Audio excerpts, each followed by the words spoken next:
په Dubai airport کې د اے آی یو کوریډور انسټال شو چې پاره کې به صرف پشپغو سکندو کې مسافر له بورډینګ پاس ملاويږي، نه به داغه د بیگ چیک اپ کیږي، نه به داغه تلاشي ایستل کیږي، او صرف پشپغ سکندو کې باغله بورډینګ پاس ملاويږي او هغه به جاس طرف ته روانيږي. جی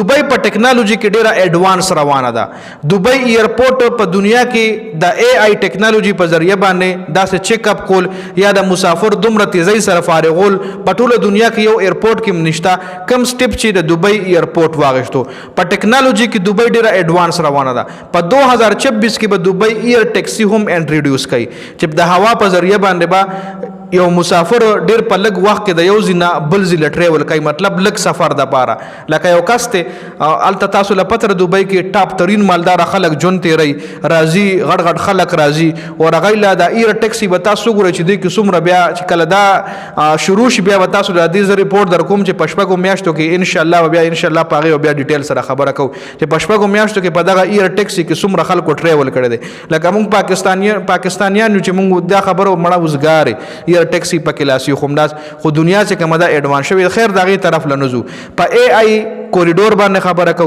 Dubai airport کې یو اے آی کوریډور انسټال شوی دی. جی آرټیفیشل انټيليجنس کوریډور دی چې کې مسافر سره خپل پاسپورت کې دی او داغه د پاسپورت نه بداغه فلایټ ټریک کیږي چې د دې مسافر په کم فلایټ کې د بس په کم فلایټ کې بدېزي نو غلبه د هغه جهاز چې کم د بورډینګ پاس ملاويږي صرف اور صرف پشپک سکندو کې. شپږ سکندو کې چې پاسپورت لکې خو شپږ سکندو کې بتاله بورډینګ پاس ملو شي او ته بجاست روان شي. عموما که چېرې تاسو د پېښور په ایرپورټ تللی نو الله دې وکړي چې پاکستان هم ترقي وکړي او دغه ټیکنالوژي پاکستان ته هم راشي. عموما که چېرې تاسو د پېښور په ایرپورټ باندې ټریولینګ کړی وي که نه مې کړي نو الله د الله وزر کا چې ټریولینګ پکې وکړي نو پېښور ایرپورټ باندې چې کله ته ور دننه شي نو ستا به د ماشین په ذریعه باندې چیک اپ وشي. ماشین په ذریعه چیک اپ نه پس پر ستا فزیکلی هم چیک اپ وشي، ستا په جسم باندې به هم لاسو واره شي او ستا چې کم بیګي اب هم کولو شي هغه به هم فزیکلی چیک کړل شي. ماشین نه پس په همداسې چیک کړل کېږي. جی همداسې مینولی به هم هغه چیک کړل کېږي. خو दुबई کې چې کم دی کتا سره د دنیا غټ صندوق ولینی تا سره غټ صندوق یې به هم ای د کیمرو په ذریعہ باندې سکین کوي.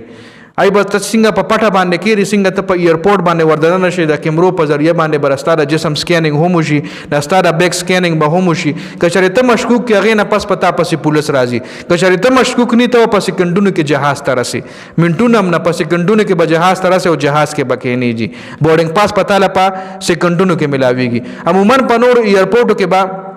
لکه لیټ سپوز ته یو ملک نه بل ملک لازي نو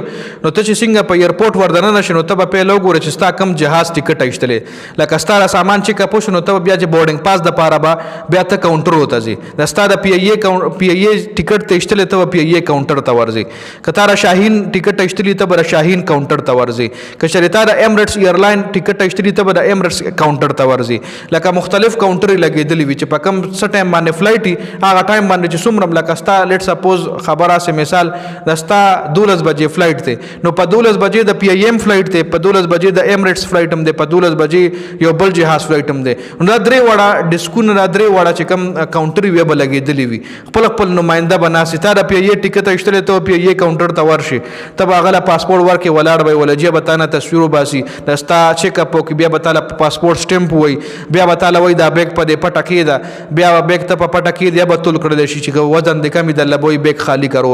که وزن دی پوره بیا به د بیگ هغه بارکوډ تعالی درکې او ورسره به تعالی بورډینګ پاس هم درکې بیا به تعالی وایي زه لکه اوس جهاز ته ور دغه چې جهاز ته ور دی نو بیا به ستا فزیکلی چیک اپ کېږي تا سره به ټوی د هغې چیک اپ کېږي ماشین کې به هغه هم تېرېږي نور در سره جیب کې سوي د هغې چیک اپ کېږي موبایل هر څه ایون چپل یې در نه هم وباسي. دا عموما په دې پېښه پاکستان کې چې کوم ایرپورټس دي یا د نور بنګلادیش انډیا دغه ایرپورټسو کې دغه رنګ چیک اپ کېږي. نو दुबई کې اوس د اے آی چې کوم کوریډور جوړ دی دې کې به ته بیګ هم کېدی دې کې به ته ورشي به صرف پاسپورت به کېدی او په شپږو سکندو کې به تعالی د خپل بورډینګ پاس ملو شي د ستا د بیگ چیک اپ د ستا چیک اپ چې کوم دی د کیمرو په ذریعه باندې د اے آی ټیکنالوژي په ذریعه باندې به کېږي ته به خبر هم نه और ایون دا مم اوریدلی چې 2030 پورې با دبئی ایرپورټ چې کم دی رستا د سترګو نه هر څه کنټرول کوي چې دا سړی ستا سترګې چې سکین شي له پته ولګي چې دا سړی دبئی ته د کار د پر راغلو د ویزټ په ویزا راغلو د ویزا پر تاریخ ایکسپایر کیږي د کار په ویزا باندې راغلو د فیکټری سره کار کوي د کمپنۍ سره کار کوي ټول ډیټا بدایله صرف د آی سکینینګ په ذریعہ باندې ورزي نو په ټیکنالوژي کې دبئی ډیره ایڈوانس روانه ده اے آی کوریډور چې کم دی د دبئی په ایرپورټ باندې باقاعده انسټال شوی دی جی